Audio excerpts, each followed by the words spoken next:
Assalamualaikum. Today I will discuss about individual versus group behavior. तो इसमें हम पूरा जो हम ओवरव्यू लेंगे इसका कौन कौन सा होगा, इंडिविजुअल के बारे में पढ़ेंगे, ग्रुप्स एंड के बारे में पढ़ेंगे। Why to focus on individuals. Individuals हमारे पास सबसे पहले टू द पॉइंट बात करते हैं कि इंडिविजुअल्स हमारे पास बहुत किसी भी ऑर्गेनाइजेशन के अंदर बहुत इंपॉर्टेंट यूनिट होता है हमारे पास इंडिविजुअल्स का।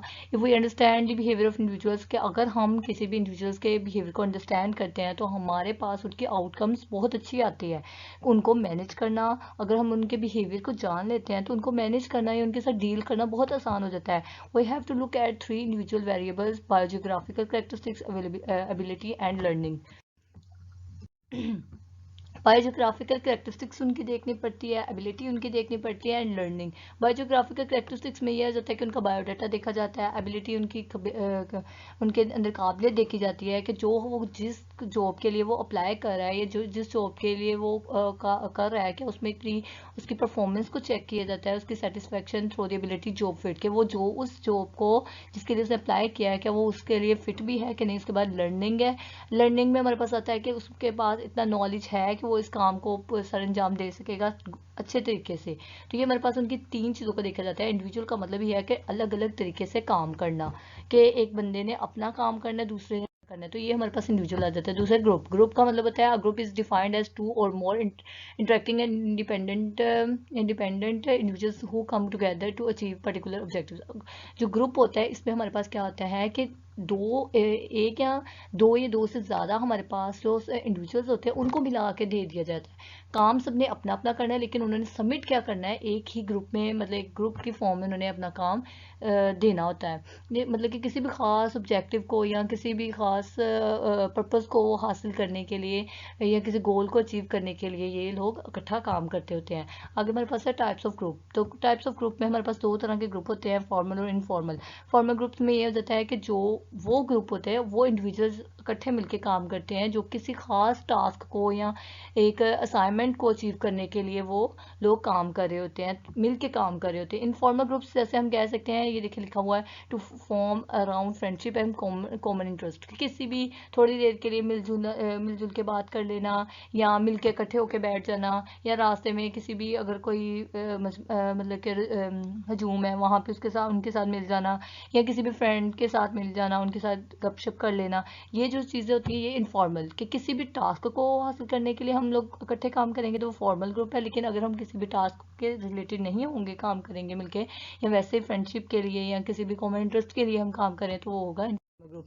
उसके बाद हमारे पास why do people join group, के लोग क्यों ग्रुप्स को ज्वाइन करते हैं। ये भी हमारे पास डिफरेंट की सिक्योरिटी के लिए, स्ट्रेंथ इन नंबर्स, जैसे ही हमारे पास ज़्यादा से ज़्यादा लोग मिलते जाएंगे सिक्योरिटी ज़्यादा होती जाएगी, कि कन्फ्लिक्शंस कम हो जाएंगे, वो अपनी सोशल नीड्स उनकी पूरी हो सकती है। पीपल में join a group for goal achievement, के लोग इसलिए भी ग्रुप को ज्वाइन करते हैं कि किसी गोल को अचीव कर सकें। रोज़ है ग्रुप का, रोल्स हमारे पास क्या होते हैं, रोल्स होता है the concept of roles applies to all employees in organisation. अब ये है कि जो लोग होते हैं एम्प्लॉयज होते हैं वो ऑर्गेनाइजेशन के अंदर भी अपना वही रोल प्ले करते हैं कई बार, और ऑर्गेनाइजेशन के अलावा भी अपनी नॉर्मल लाइफ में भी वैसा ही रोल प्ले कर रहे होते हैं। इंडिविजुअल्स प्ले मल्टीपल रोल्स, जो इंडिविजुअल्स होते हैं वो मल्टीपल रोल प्ले करते हैं। जैसे ऑर्गेनाइजेशन के अंदर उनका रोल अलग होगा, घर में उनका अलग होगा, किसी के साथ मिलना तो उनका रोल अलग होगा। Employees in organisation often face such role conflicts, कि बहुत से रोल का मतलब कि अगर रोल प्ले करते करते एम्प्लॉयज़ को बहुत से कन्फ्लिक्ट का भी सामना करना पड़ता है। Following are the different types of group roles. हमारे पास 3 तरह के रोल्स होते हैं, task oriented, relationship oriented roles, individual roles. उसके बाद टास्क ओरिएंटेड रोल्स में क्या आता है कि टास्क दिए जाने वाला रोल, जिसमें हम टास्क वगैरह साइन करते हैं। इनिशिएटर कंट्रीब्यूटर्स हो सकते हैं कि जो कि काम शुरू करवाते हैं, वो इंफॉर्मेशन सीकर जो कि इंफॉर्मेशन मतलब के मालूमात के तलाशी होते हैं या प्रोवाइड करने के लिए सीकर होते हैं, जो कि उसको तलाश कर रहे होते हैं कि ज़्यादा से ज़्यादा हमें इंफॉर्मेशन मिले। उसके बाद रिलेशनशिप ओरिएंटेड रोल्स, उसमें क्या आ जाते हैं, इनकरेजर्स आ जाते हैं, हार्मोनाइजर्स आ जाते हैं। उसके बाद है हमारे पास इंडिविजुअल रोल्स में आ जाते हैं ब्लोकर्स एंड जोकर्स। उसके बाद है characteristics of a well functioning effective groups. हमारे पास है कि किस तरीके से हमारे पास एक इफेक्टिव ग्रुप हो सकता है, कि उसमें ये हमें चीज़ें इफेक्टिव बनाने के लिए किसी भी ग्रुप को हमारे पास ये कैरेक्टरिस्टिक्स होनी चाहिए। उनको relax, comfortable, informal atmosphere provide करना पड़ता है, कि उनको जो भी काम असाइन किया जाता है उसके बारे में उनको सही तरीके से गाइड किया जाना चाहिए, कि वो उनमें इतनी क्या एबिलिटी होनी चाहिए कि वो असाइनमेंट में पार्टिसिपेट कर सकें। उसके बाद है कि वो अपनी फीलिंग्स और आइडियाज़ को एक्सप्रेस कर सकें, कि उनके साथ इतना फ्रैंकनेस उनके साथ बनाना। उसके बाद क्या उनकी कन्फ्लिक्शंस वगैरह को दूर कर देना।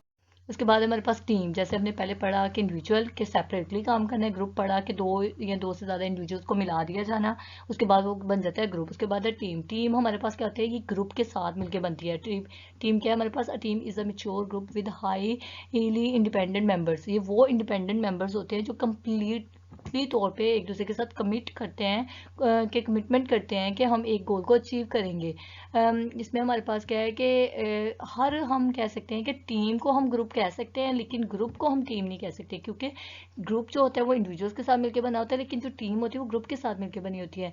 तो उनमें हमारे पास डिफरेंट एलिमेंट्स को देखा जाता है। ये जैसे फुल कमिटमेंट बाय मेंबर्स में होना चाहिए, म्यूचुअल अकाउंटेबिलिटी होनी चाहिए, शेयर्ड लीडरशिप होनी चाहिए, ट्रस्ट एंड कोलैबोरेटिंग कल्चर होना चाहिए, एनर्जी होना चाहिए। डिफरेंशिएट, जैसे मैंने पहले बता दिया कि दोनों क्या फ़र्क होता है। टाइप्स ऑफ टीम हमारे पास क्या है, सेल्फ मैनेज टीम हो जाता है, क्रॉस डिपार्टमेंटल टीम है, क्वालिटी सर्कल टीम है। उसके बाद टर्निंग के हम किसी के से एक इंडिविजुअल को टीम प्लेयर में कन्वर्ट कर सकते हैं। सबसे पहले हम उसको इंट्रोडक्शन का देखा जाएगा, turning individuals into team players, कि सबसे पहले अगर हम इंडिविजुअल को टीम में कन्वर्ट करना चाहते हैं, उनमें सिलेक्शन की जाती है, उनकी ट्रेनिंग की जाती है, उनके बाद उनको अवार्ड दिया जाता है।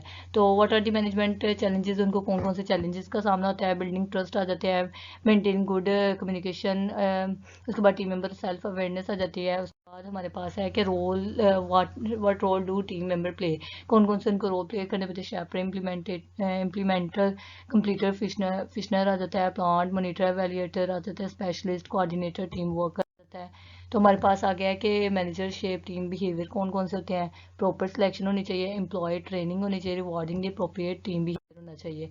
उसके बाद हमारे पास what role does selection play, कि कौन कौन से हमें किसी भी चीज़ को सिलेक्ट करने के लिए, किसी भी मतलब कि टीम को या ग्रुप को सिलेक्ट करने के लिए हमें डिफरेंट इन चीज़ों को हमें देखना पड़ता है। Thank you.